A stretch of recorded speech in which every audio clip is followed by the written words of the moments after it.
విషయాలు చెప్పిండు. ఒక్కటన్నా అమలైందా? మొదటి ఏడాదే 2 లక్షల ఉద్యోగాలు ఇస్తామన్నారు. అయినాయా? మన కేసీఆర్ నోటిఫై చేసినాయే తప్ప వాళ్ళు ఇచ్చినవి కేవలం 12,000. 12,000 ఉద్యోగాలు మాత్రమే కాంగ్రెస్ పార్టీ ఇచ్చింది. చెప్పిందెంత? 2 లక్షలు. మరి అదే బీఆర్ఎస్ పార్టీ అధికారంలో ఉన్నప్పుడు 1,68,000 ఉద్యోగాలు మనం ఇచ్చినాం.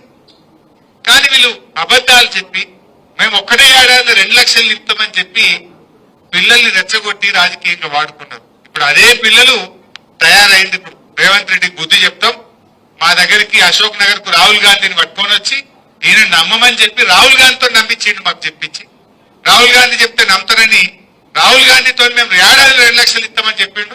గెలవగానే రాహుల్ గాంధీ ఢిల్లీలో పడ్డాడు. మళ్ళీ తెలంగాణ ముఖం చూస్తలేడు. రాహుల్ గాంధీ పత్తలేదు. రేవంత్ రెడ్డి ఏమో చుట్టూ 100 మంది పోలీసులను పెట్టుకుని తిరుగుతుండు. యాడెవడు అడుగుతాడు? మట్టిగా తిరుగుతాడు. రమ్మని ఈ అశోక్ నగర్ సెంట్రల్ లైబ్రరీకి రేవంత్ రెడ్డి మున్పట్లకి వచ్చి మెట్ల మీద కూర్చోమని ఏమైతుందో తెలియదా మనకు? రాడిగా వచ్చే ధైర్యం లేదు. అట్లా నిరుద్యోగ యువతను మోసం చేశారు. మీరు ఒక విషయాన్ని బాగా చెప్పండి. మనం అనుకుంటున్నాం కానీ మొన్న నాకు సర్వేలో ఆశ్చర్యకరమైన ఫలితాలు నేను చూసిన ఏంటంటే అవ్వాతాతలు భర్త చనిపోయిన వితంతువులు 4,000 పింఛన్ ఇస్తాడు వీడు మోసం చేసిండు అని మనకంటే గట్టిగా వాళ్ళే మాట్లాడుతున్నట్టు. మీరు వాళ్ళకి చెప్పాల్సిన అవసరం ఉంది. 4,000 అన్నాడు మోసం చేసిండు అని చెప్పాలి. 20 నెలలు అయింది కాంగ్రెస్ గవర్నమెంట్ వచ్చి. మీకు తెలియని ఆశ్చర్యకరమైన విషయం ఏంటంటే కొత్తగా ఒక్క పింఛన్ ఇయ్యలే, కానీ 2 లక్షల పెన్షన్లు లేపేశాడు. 2 లక్షల పెన్షన్లను తీసేసింది కాంగ్రెస్ ప్రభుత్వం. కొంతమంది చనిపోయిందనే పేరు మీద, కొంతమందికి పిల్లలకు ఉద్యోగాలు ఉన్నాయనే పేరు మీద, కొంతమందికి భూములు ఎక్కువ ఉన్నాయనే పేరు మీద పెన్షన్లను కోతలు పెట్టిన తప్ప కొత్తగా ఒక్క పింఛన్ ఇచ్చినాడే కాంగ్రెస్ వచ్చినప్పుడు. 20 నెలల్లో ఒక్క పింఛన్ ఇచ్చిండ్రా. ఆ రోజు ఏమన్నారు? ఇద్దరికి ఇస్తాం, అవ్వకిస్తాం, తాతకిస్తాం, ముసలోనికి ఇస్తాం, ముసల్దానికి ఇస్తాం, ఇంటికి 2 ఇస్తాం, 4,000 ఇస్తాం. మరి 4,000 దిక్కు లేదు, ఇంటికి 2 దిక్కు లేదు, భర్త చనిపోతే వితంతువురాలికి కొత్త పెన్షన్ ఇచ్చింది లేదు, పైగా 2 లక్షల పెన్షన్లు నేరేసింది. మీరు ఏ ఊళ్ళోనైనా చెక్ చేయండి, పోయిన పెన్షన్లు కనబట్టే తప్ప కొత్తగా ఇచ్చింది ఒక్కటి కూడా ఉండదు. బీడీ కార్మికులకు ఇస్తలేదు. అసలు భర్తలు చనిపోయి ఏడాది అర్థం 2 ఏళ్లకెళ్ళి ఎదురు చూసేవాళ్ళకు కూడా ఇలా పెన్షన్లు వస్తాయి. అంటే ఈ రకంగా వాళ్ళందరినీ మోసం చేసింది. ఇది మీరు గుర్తు చేయాల్సిన అవసరం. వృద్ధులకు వితంతువులకు చెప్పాలి. పైగా 20 నెలల 2 నెలల పెన్షన్ ఎక్కువ. మధ్యలో పోయినసారి ఒకటి, ఈ సంవత్సరంలో ఒకటి, 30 తారీఖు ఇస్తాడు ఒకటి, 3 తారీఖు ఒక నెల ఇస్తాడు, కథ మేము మధ్యలో ఒకటి ఎగిరిపోతుంది. అట్లా పెన్షన్లను 2 నెలల పెన్షన్ ఎగిరిపోతుంది. 4,000 మాట ఉంచి కానీ ఇచ్చేది కూడా 2 నెలలు ఎగ్గొట్టింది. ఈ విషయాన్ని మీరు తీసుకెళ్ళండి. ఇంటికి 2 అన్నారు, నౌకరున్నా ఇస్తామన్నారు, నౌకరున్నా ఇస్తా అన్నాడు. ఈ రకంగా ఏ నోటికి వచ్చినట్టు మాట్లాడిండ్రు. ఇవాళ ముఖం చాటేసిన పరిస్థితి. రైతుల విషయంలో నాకంటే ఎక్కువ మీకే తెలుసు. కేసీఆర్ ఉండగా ఎప్పుడైనా ఎరువుల కోసం మళ్ళీ చెప్పులు లైన్లో పెట్టినారు, పాస్ పుస్తకాలు లైన్లో పెట్టినారు. ఇవాళ ఏం జరుగుతుంది? ఎకరానికి ఒకటే సంచి ఇస్తారట. లైన్లో పెట్టి నిలవడంగా 3 ఎకరాలు ఉంటే 3 సంచులు, 2 ఎకరాలు ఉంటే 2 సంచులు. మనం ఉండగా ఎన్నడన్నా ఏ రోజన్నా ఎరువుల కోసం లైన్లో నిలబడ్డ రోజు చూసినామా? 15 ఏళ్ళ కేసీఆర్ పాలన. కాంగ్రెస్ వచ్చింది, మళ్ళీ చెప్పులు లైన్లోకి వచ్చింది, మళ్ళా పాస్బుక్ లైన్లో పెట్టే కాడికి వచ్చింది. ఇవాళ ఇంకొక మంచి విషయం కూడా మీరు చెప్పాలి. కేసీఆర్ ఉన్నప్పుడు రైతు బంధు స్టార్ట్ చేశాడు. కరోనా వచ్చింది, 2 ఏళ్లు ఆదాయం తగ్గింది, ఉద్యోగస్తుల జీతాలు ఆగినాయి, ఎమ్మెల్యేల జీతాలు ఆగినాయి, కానీ రైతు బంధు ఆగలే. కేసీఆర్ ఆగింది ఎప్పుడు? 11 విడతల్లో 73,000 కోట్ల రూపాయలు ఇచ్చాడు కేసీఆర్.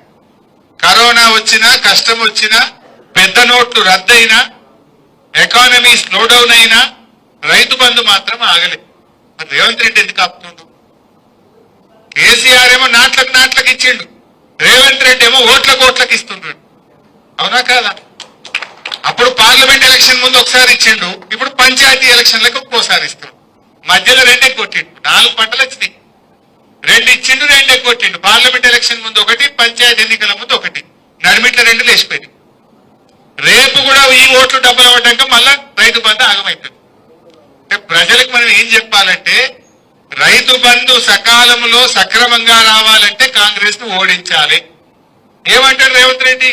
నేను మధ్యలో 2 ఎగ్గొట్టినా, 15,000 ఇస్తా అని చెప్పి 12,000 ఇచ్చినా నాకు ఓట్లు వేసిరు, నేనే కరెక్ట్ అనడా? మరి రేవంత్ రెడ్డికి ఏం బుద్ధి చెప్పాలి? బిడ్డ నువ్వు నడిమిట్ల రెండు ఎగ్గొట్టావు గనక నిన్ను ఓడగొడుతున్నాము, ఎరువు బస్తాలు ఇస్తలేవు గనక కాంగ్రెస్ పార్టీని ఓడగొడుతున్నాము, అదే విధంగా రైతులకు పంటల బీమా ఇస్తా అని మోసం చేసినావు గనక నిన్ను ఓడగొడుతున్నాము, కాళేశ్వరం మోటార్లు ఆన్ చేసి మా మల్లన్న సాగర్ కొండపోచమ్మకు నీళ్లు తెస్తలేవు గనక నిన్ను ఓడగొడుతున్నాము.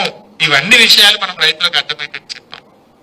అరే గా విత్తనాలు దొరకలే కదా మొన్న, ఏమంటాం పచ్చి రొట్టె విత్తనాలు జనము జీలుగు దొరికిందా? మనమేమో తీసుకపోండి ఎయ్యండి అని ఎంబడబడ్డారు మీ కోఆపరేటివ్ చైర్మన్ పల్లెలు. సంచులు తెచ్చి నెల ముందు స్టాక్ పెట్టాం మనం.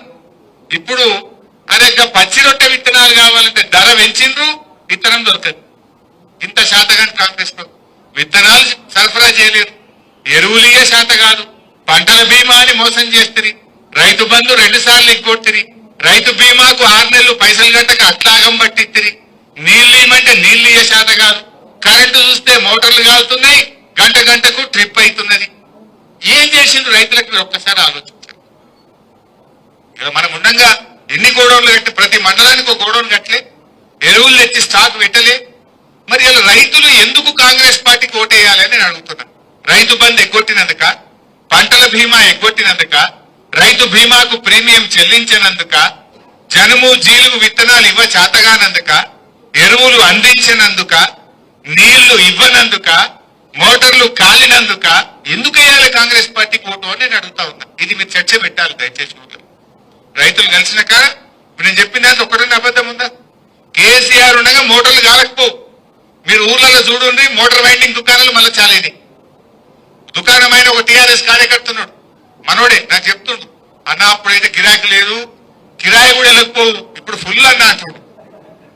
ఈ కాంగ్రెస్ వచ్చినాక ఎవడన్నా బాగుపడ్డాడు అంటే ఒక కరెంట్ మోటార్ వైండింగ్ దుకాణంలో ఒక్కడు బాగుపడ్డాడు. ఎవరికి గిరాకీ లేదు. నేను గజ్వేల రాగా చూసుకుంటూ 100 టూలెట్ బోర్డులు ఉన్నాయి.